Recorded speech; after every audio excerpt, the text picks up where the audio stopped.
Welcome to this series of presentations. We're going to be looking at the book of Daniel. Mention Daniel conjures up all kinds of childhood memories in our minds. Pictures of Daniel in the lion's den. The three men thrown into the fiery furnace. And then the strange writing on the wall that Daniel was able to interpret. But this is only a very small part of the book, and we've got to see this in the broader picture of the entire book. The book contains many quite strange, misty visions of the future. There are dreams that seem bizarre to our modern way of thinking, and visions that simply blow the mind. And then there are numbers where they don't seem to make much mathematical sense. Given a book like that, it's not surprising that we have got a whole range of wild interpretations. And it seems that the wilder the interpretation, the more the person states it with authority and certainty. We've got to interpret this book with caution. Got to take account of its context, its purpose, its author. And then we can make some sense of what God has to say to us through this book. Who was Daniel?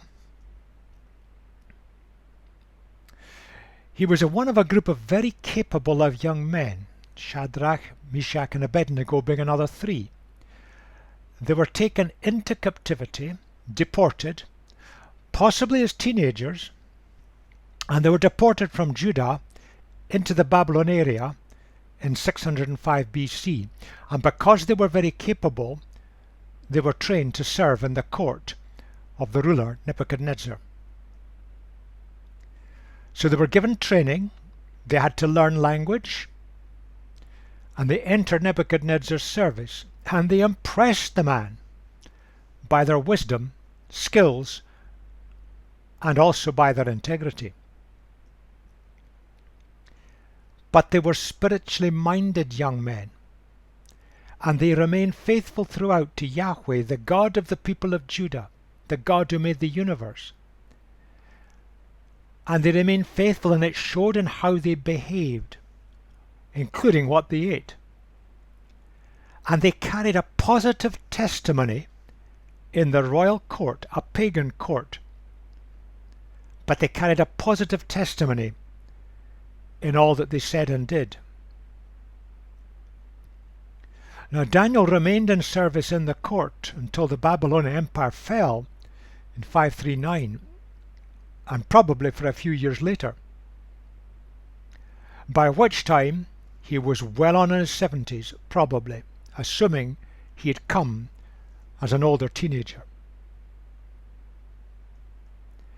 So that's Daniel. Now the central theme of the book, it's not these stories that we were perhaps taught at school or in a Sunday school. We need to have a kind of look at it in a bigger and broader way. We need that light bulb moment.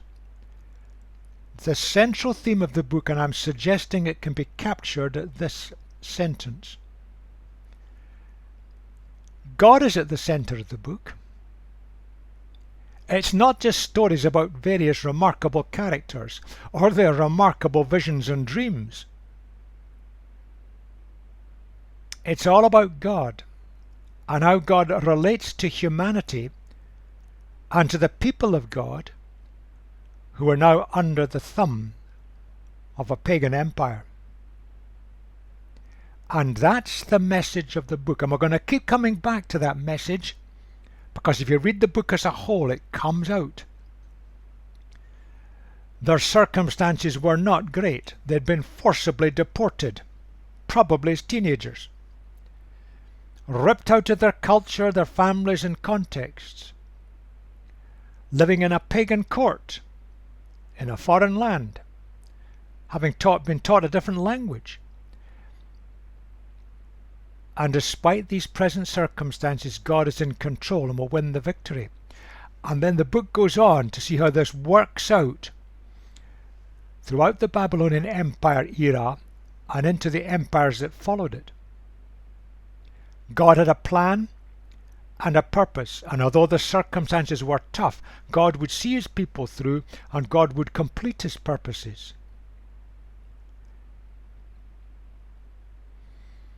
Wasn't a good situation that the people of God, the people of Judah, were in at the time. The culture in which they'd been placed forcibly was highly unsympathetic.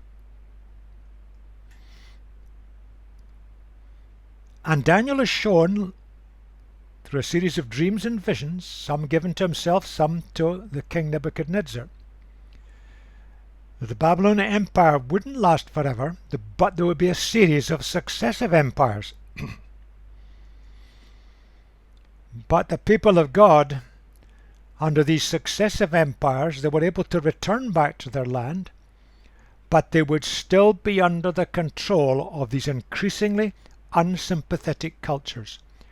How were they to survive? How were they to maintain their identity? How were they to remain faithful to Yahweh, the God of the universe? Fundamental, deep questions.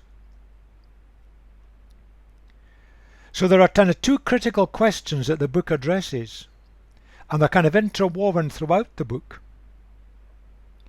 The question is it possible to live within a hostile culture and remain faithful to God? That was the situation of Daniel, and then Shadrach, Meshach, and Abednego, his three friends. But in the longer term, God's people have been overrun. Is there any future for God's people? Will they survive? Does God even have a plan? Is God in control? Or are we all just being pushed around by violence and brutality? These questions are very, very real for us today. Increasingly in the West, our culture is becoming hostile to the way of Jesus. But in many other countries in the world, the cultures are highly hostile to the way of Jesus. That question on the left is so important today. But looking out at the world and listening to our news presentations, it seems that violence, brutality, power, money control everything. Is that really true? Fundamental questions we need to address in the 21st century. So the setting is in the 6th century BC. And our two questions are there.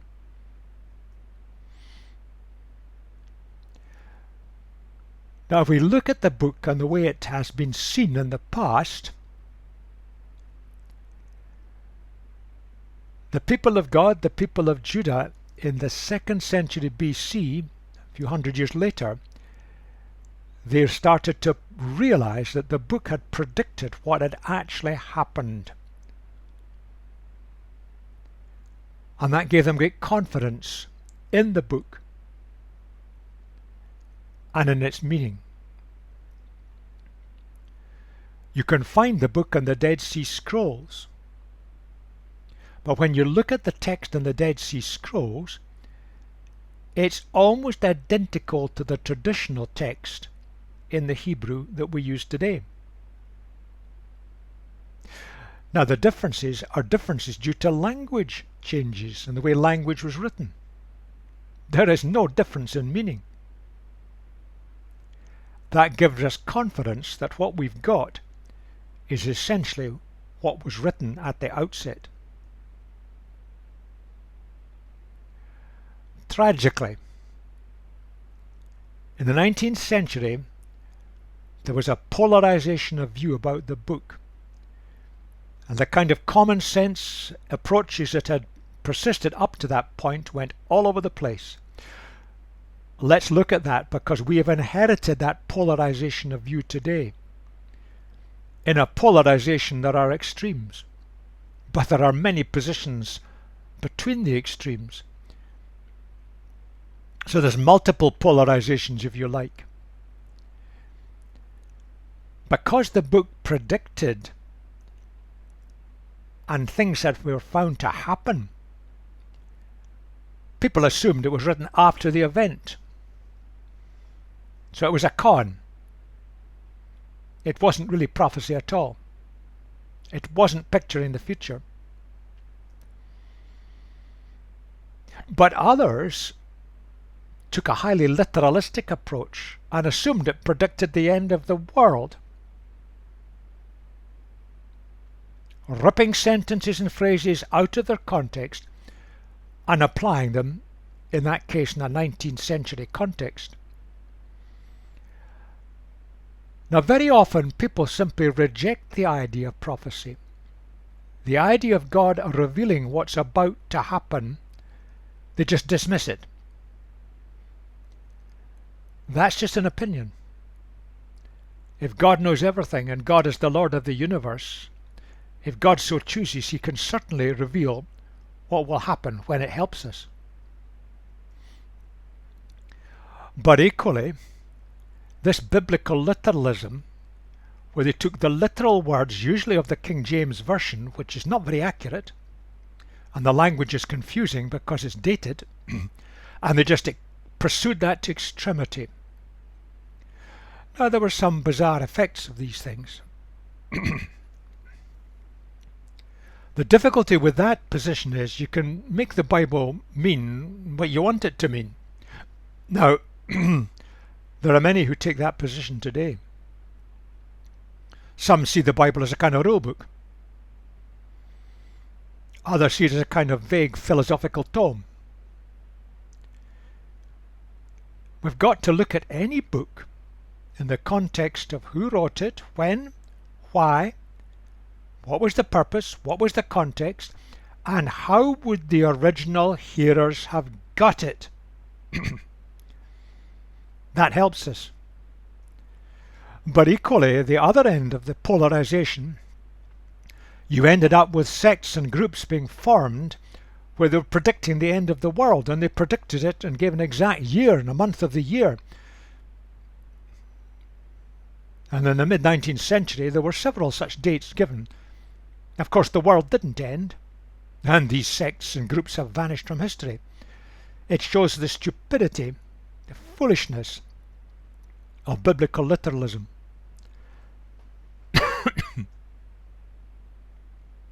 But let's move on to something better. There must be a better way to look at the book, and historically, for most of the history since the book was written, people did take it in a sensible way. The polarization is a modern phenomenon. But that gives us the key. Why was the book written? Back to our key theme of the book. Insights were given to Daniel and his friends, who were under dire circumstances, in an unsympathetic court situation, in service. God's still in control. And no matter what happens to this Babylonian Empire and the empires that follow it, God's got a plan and a purpose and will see his people through.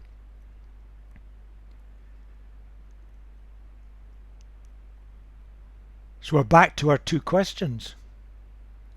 And the answer to question one is it possible to live within a hostile culture and still remain faithful to God? Yes. And question two, is there a future for God's people? Or are we just being pushed around by powerful people and empires? Does God have a plan and a control? Is there a purpose to history as it unfolds before our eyes? Now you see, if you look at it that way and use these as the basis of interpretation, the book starts to make sense. It starts to be seen as a coherent whole. The bits start to fit together. And it's got a message for the people of the day when Daniel was around, but a message that's just as relevant for the 21st century today. But we've got to take the book as a whole. When people know anything about the book, the only bits they know are the stories like Daniel in the lion's den. We need to look at the book as a whole. It makes a coherent whole. It links together.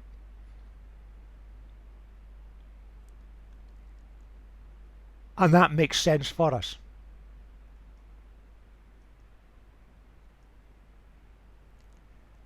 Yes, it is possible. Daniel and his friends held high position in an alien and hostile culture. It wasn't easy. Their lives were repeatedly threatened. But by God's grace and strength, they brought benefit to that culture, and that shines through the book. God's people were never politically free, but God's people were free spiritually, and they thrived, and they were able to bring benefit to the wider world. And the key rests in God's spiritual kingdom, not a nation state, not a political entity, but a spiritual kingdom.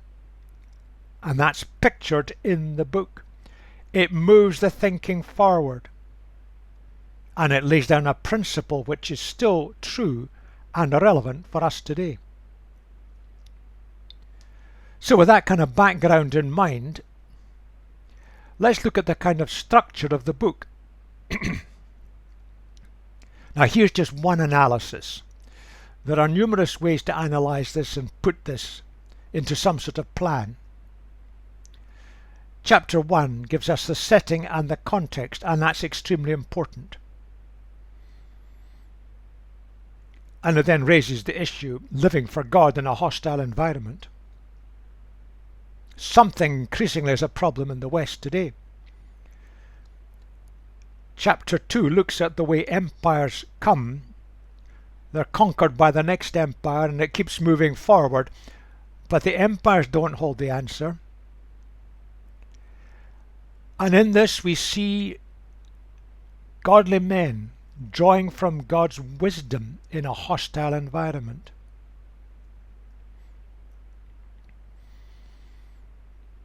And then there's the threats against these godly men.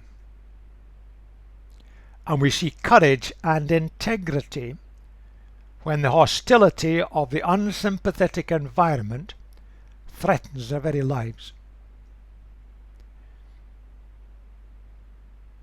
A vision where a king is warned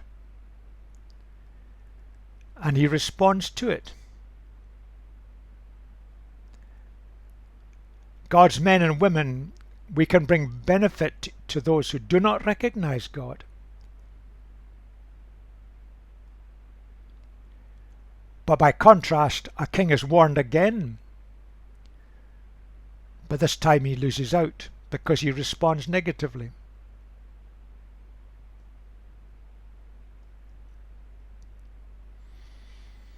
And yet again, the threat against life.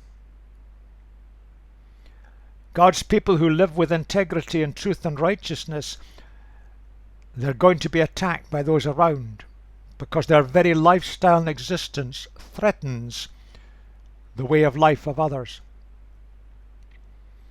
Again, courage and integrity shows through.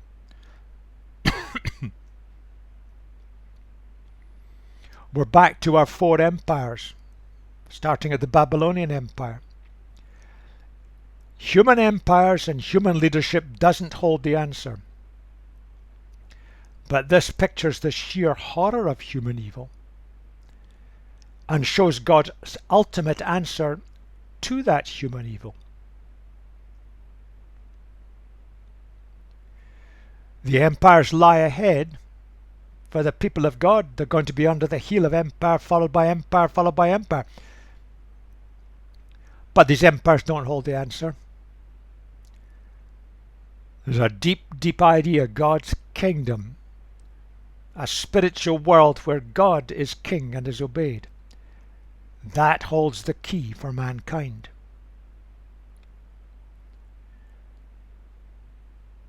Amidst the whirl of all these ideas and challenges to his thinking, Daniel turns to prayer. And here we have the stress that repentance is a key condition for deliverance. That is a message for the church in the West today. There will be no revival until we recognize we've got it wrong. And we come to God and seek a better way. Genuinely.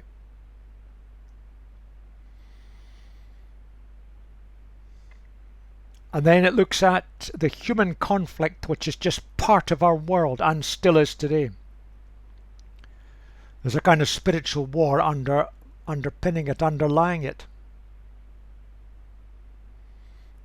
It isn't all on the surface.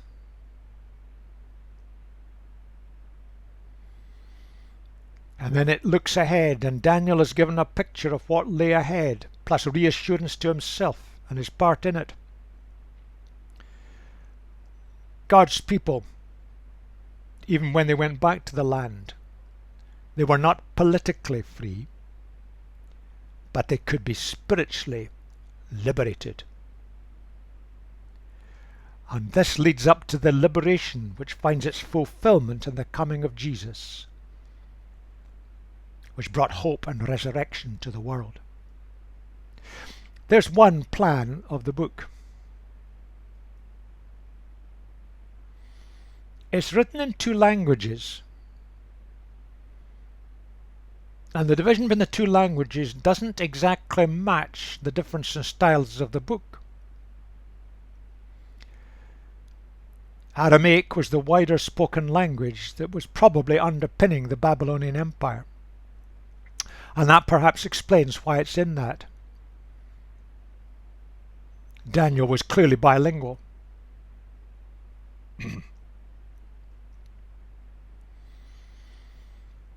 Looking at it another way, a slightly shorter way, the background story.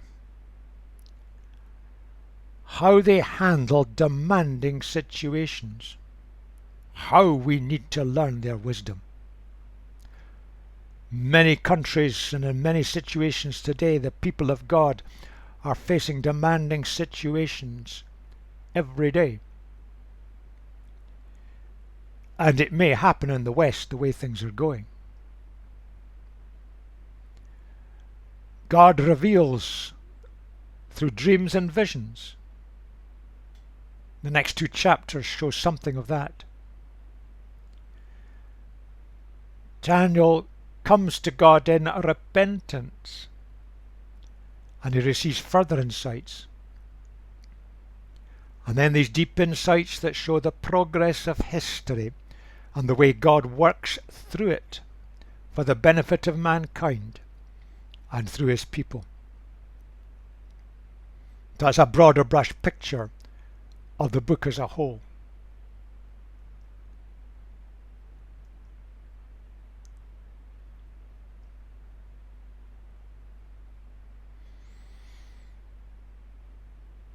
Now this is perhaps slightly simplistic, oversimplified a bit, but the first 6 chapters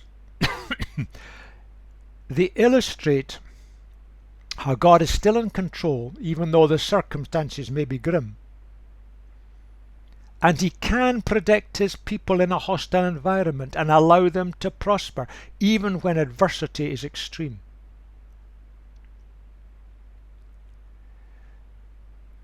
The next 6 chapters, and we'll come back to the meaning of apocalyptic imagery when we come to these chapters, visions and events that show God's people who are in captivity, and they move eventually to a new level of liberation, spiritual liberation. and it celebrates God's victory. Those who want to stop the work of God, they don't win through. Violence and brutality in the end of the day doesn't win. And God's kingdom keeps moving forward. Underpinning all of this is the idea that God is sovereign. He's in control. Now that's something we need to rethink and pray through in the West in the 21st century, when it seems the world is yet again being buffeted and battered by dictatorial regimes and empires that are trying to force their way on others.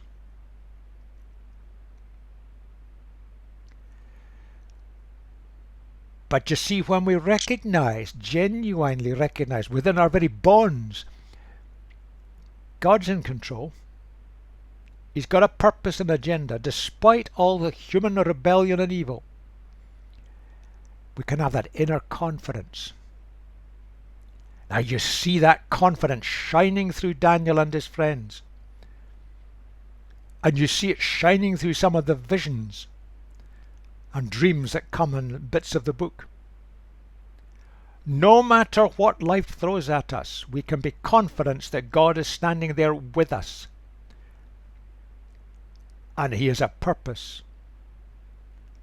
And He can take us through. And indeed we can be part of that purpose. A wonderful picture. Now let's turn to chapter 1. In the 3rd year of the reign of Jehoiakim king of Judah, Nebuchadnezzar king of Babylon came to Jerusalem and besieged it. And the Lord delivered Jehoiakim king of Judah into his hand, along with some of the articles from the temple of God. These he carried off to the temple of his God in Babylonia, and put in the treasure house of his God. Now Nebuchadnezzar had various campaigns against Judah, but we're speaking about this one in the 3rd year, which is 605 BC. And that's when Daniel and his friends were carried off into captivity. Now Jehoiakim was a son of the good king Josiah. He'd been put on the throne by the Egyptian Empire, but the Babylon Empire conquered the Egyptian Empire and was the top dog at the moment. But his reign was characterized by evil. He was not a good man.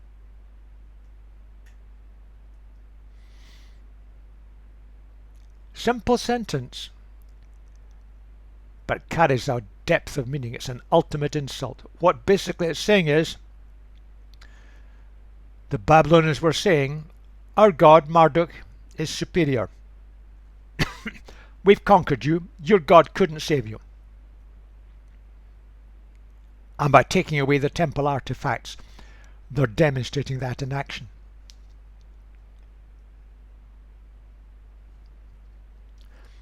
Then the king ordered Ashpenaz, chief of his court officials, to bring into the king's service some of the Israelites from the royal family and the nobility. Young men without any physical defect, handsome, showing aptitude for every kind of learning, well informed, quick to understand, and qualified to serve in the king's palace. He was to teach them the language and literature of the Babylonians. The king assigned them a daily amount of food and wine from the king's table. They would be trained for 3 years, and after that they were to enter the king's service.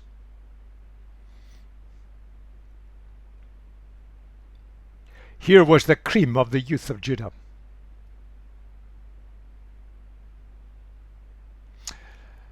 Physically, mentally, and spiritually, outstanding young men. Among these who were chosen were some from Judah: Daniel, Hananiah, Mishael, Azariah. And the chief official gave them new names. To Daniel, the name Belteshazzar; to Hananiah, Shadrach; to Mishael, Meshach; and to Azariah, Abednego. But Daniel resolved not to defile himself with the royal food and wine. He asked the chief official for permission not to defile himself in this way. Now God had caused the official to show favour and compassion to Daniel, but the official told Daniel, I am afraid of my lord the king, who's assigned your food and drink. Why should he see you looking worse than the other young men of your age? The king would then have my head because of you. Daniel then said to the guard whom the chief official had appointed over Daniel, Hananiah, Mishael, and Azariah, "Please test your servants for 10 days. Give us nothing but vegetables to eat and water to drink. Then compare our appearance with that of the young men who eat the royal food, and treat your servants in accordance with what you see." So he agreed to this and tested them for 10 days. Here we see the art and skill of being fully part of a culture without being contaminated by that culture. Daniel and his friends didn't stand aside and express disgust and rudeness about the Babylonian culture. They didn't condemn it. By force, they were now being made part of that culture. But they were not going to be contaminated by that culture. At the end of the 10 days, they looked healthier and better nourished than any of the young men who ate the royal food. So the guard took away their choice food and the wine they were to drink and gave them vegetables instead. Now, it's difficult to know exactly why they abstained from the meat and the wine. It seemed to be an expression of commitment to God, an outward distinctiveness. It's not really related to Babylonian religion because both meat and vegetables would be offered to their gods. So, perhaps it's best seen as a kind of abstinence, symbolizing a resistance to assimilation. Now, there are aspects of that which we need to carry over into our 21st century way of thinking today, where we don't go along with everything that our culture insists and tries to push upon us, but we do it with positive winsomeness, not by condemning the culture. To these 4 young men God gave knowledge and understanding of all kinds of literature and learning. And Daniel could understand visions and dreams of all kinds. Remember, this was an age when most people couldn't read or write. All kinds of literature and learning.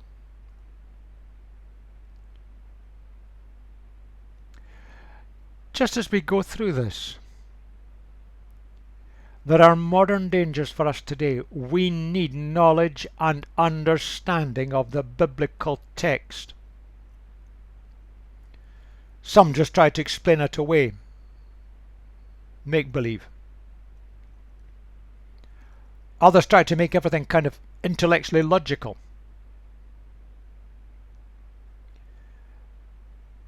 There are many who try to take the biblical text literalistically, often using an old-fashioned translation. And the words and sentences and phrases are ripped out of context and made to mean what the reader wants them to mean. But equally, we can dismiss prophecy and dreams and visions at one extreme, or we can overemphasize them at the other. God does and can speak to us through prophecy, dreams and visions today, as he did then. God is the Lord of glory. How dare we dictate what he can or cannot do?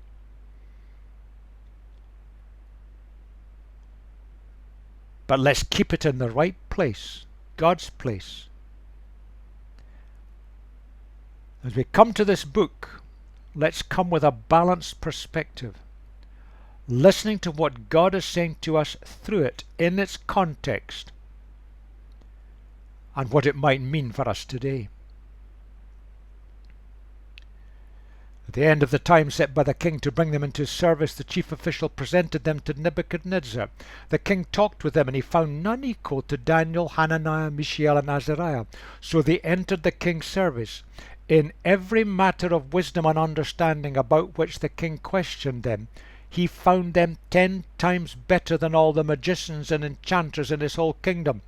Oh, how we need to pray that God would raise up godly men and women, particularly in the West today,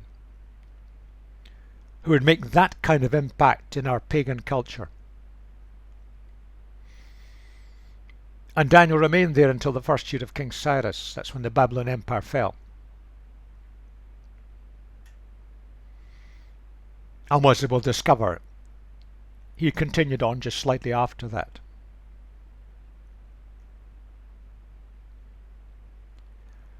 Wisdom and understanding. Oh, how we need that today. As we go through Daniel, let us seek and pray for God's wisdom and understanding, that we might understand God's way of working and through cultures, through empires, and through God's people in God's kingdom.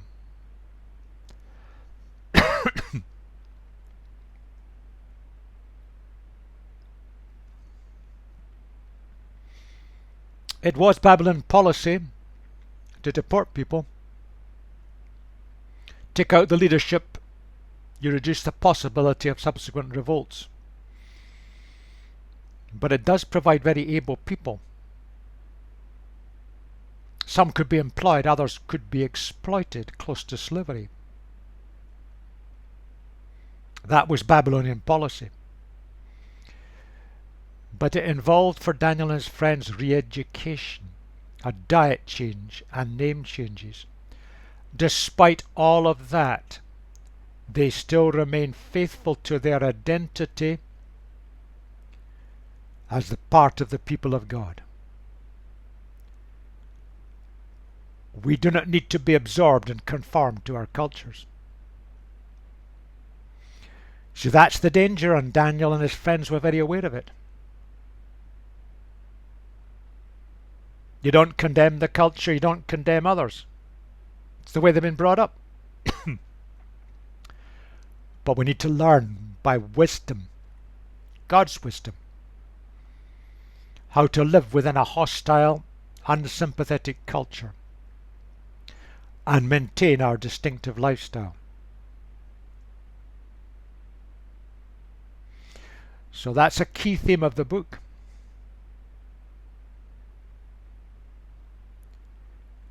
And many wonderful men and women of God throughout the world today, living under brutal regimes, have learned and are learning how to do that. We in the West are behind, but it's coming. And then on a bigger scale,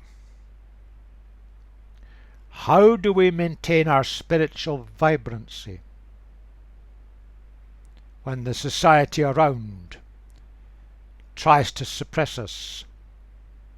And it sometimes involves brutality.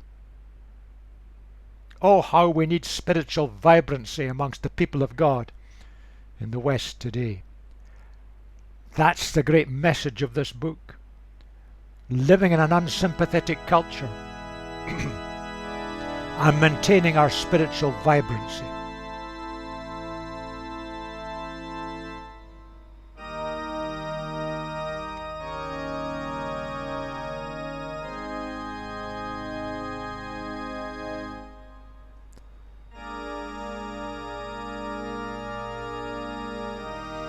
In the next presentation, we're going to move on. See how often those in power are often faced with insecurity.